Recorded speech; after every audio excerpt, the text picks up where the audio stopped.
안녕하세요. 삶의 한가운데에서 말씀으로 쉼을 전하는 라이트 바이블입니다. 오늘은 지친 우리의 마음에 부드럽게 스며들 주님의 초대 말씀을 함께 나누려고 합니다. 예수님께서 마태복음 11장 28절과 29절에서 이렇게 말씀하셨습니다. 수고하고 무거운 짐진 자들아, 다 내게로 오라. 내가 너희를 쉬게 하리라. 나는 마음이 온유하고 겸손하니 내 멍에를 메고 내게 배우라. 그러면 너희 마음이 쉼을 얻으리니. 마태복음 11장 28절에서 29절입니다. 이 말씀은 단순한 위로가 아니라 하나님의 초청장입니다. 예수님은 단지 우리가 잠시 쉬기를 원하시는 것이 아니라 우리 영혼 전체가 안식을 누리기를 원하십니다. 수고하고 무거운 짐이란 단어에는 우리의 모든 부담이 포함됩니다. 경제적인 어려움, 관계의 갈등, 미래에 대한 불안, 그리고 말하지 못한 깊은 상처와 죄책감까지. 당시 유대 사회에서 멍에는 농부가 소의 어깨에 얹는 나무틀을 의미했습니다. 무겁고 힘든 짐을 혼자 지는 것이 아니라 두 마리의 소가 함께 멍에를 메고 일을 하듯 예수님은 우리와 함께 짐을 지고 가자고 하시는 것입니다. 예수님이 이 말씀을 하신 시대는 이스라엘 백성이 로마 제국의 압제 아래 있던 때였습니다.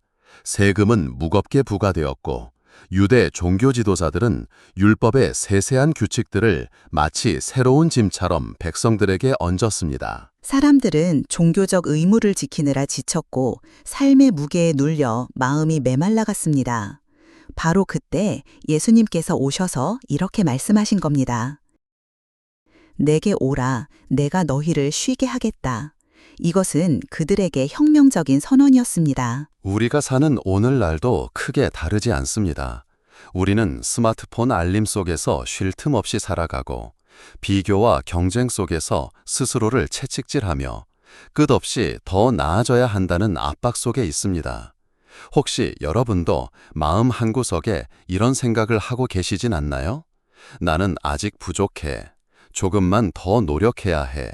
이렇게 멈추면 뒤처질 거야. 이런 생각은 마치 눈에 보이지 않는 무거운 멍에와 같습니다. 예수님은 우리를 비난하거나 재촉하지 않으십니다. 그분은 우리를 쉼의 자리로 초대하십니다. 그 초대는 이렇게 들립니다. 너 혼자 짊어진 그 짐, 이제 나와 함께 하자. 네가 혼자 감당해야 하는 것이 아니란다. 이것이 바로 마태복음 11장 28절의 핵심입니다. 예수님은 우리가 멍에 자체를 벗어버리길 원하시지 않습니다. 대신 그 멍에를 함께 매겠다는 것입니다. 구약 성경을 보면 하나님께서는 이스라엘 백성에게 안식일을 주셨습니다. 이것은 단순히 노동을 멈추라는 명령이 아니라 하나님 안에서 진정한 쉼을 누리라는 초대였습니다. 안식일에는 밭을 갈지 않고 장사도 하지 않고 가족과 함께 모여 하나님께 예배드리며 하나님의 창조와 구원을 기억했습니다. 이스라엘 백성은 애굽에서 종살이를 하며 쉼이 무엇인지조차 알지 못했습니다.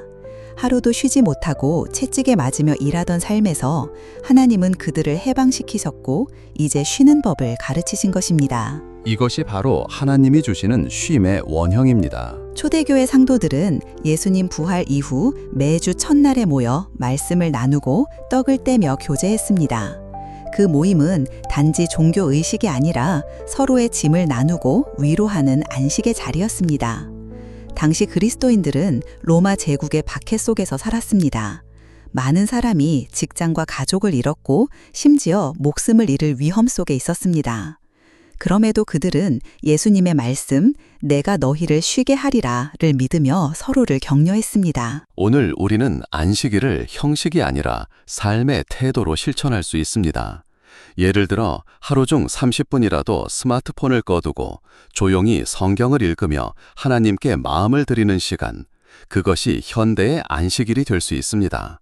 또한 가족과 함께 식탁에 둘러앉아 하나님의 은혜를 나누는 저녁 식사, 이웃과 함께 나누는 대화 속에서도 우리는 쉼을 경험할 수 있습니다. 심리학에서도 휴식은 단순한 여유 시간이 아니라 마음을 회복시키는 필수 과정이라고 말합니다.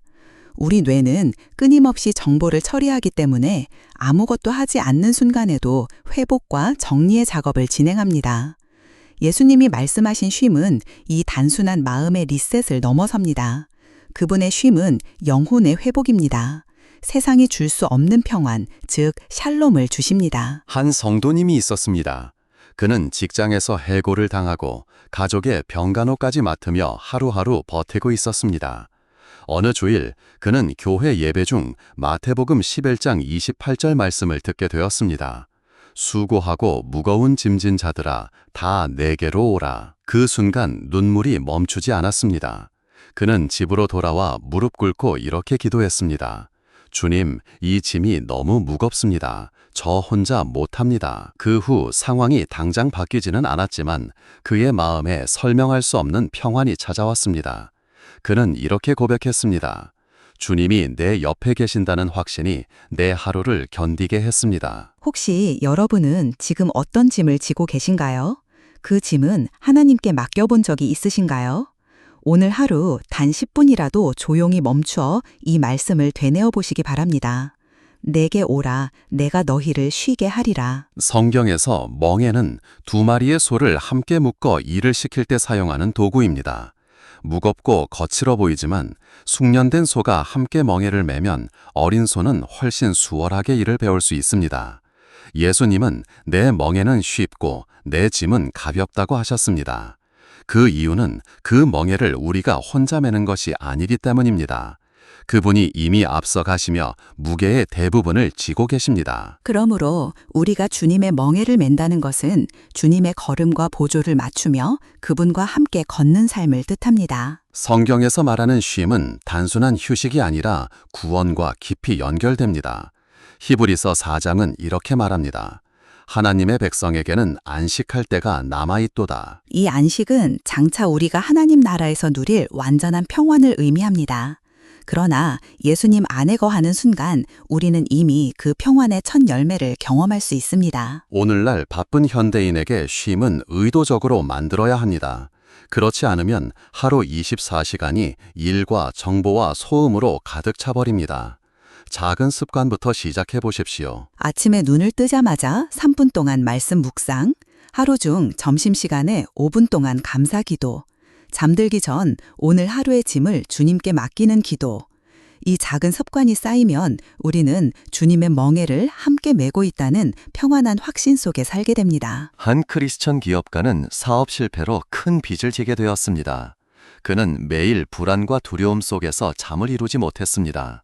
그러던 중 어느 기도 모임에서 마태복음 11장 28절 말씀을 들었습니다.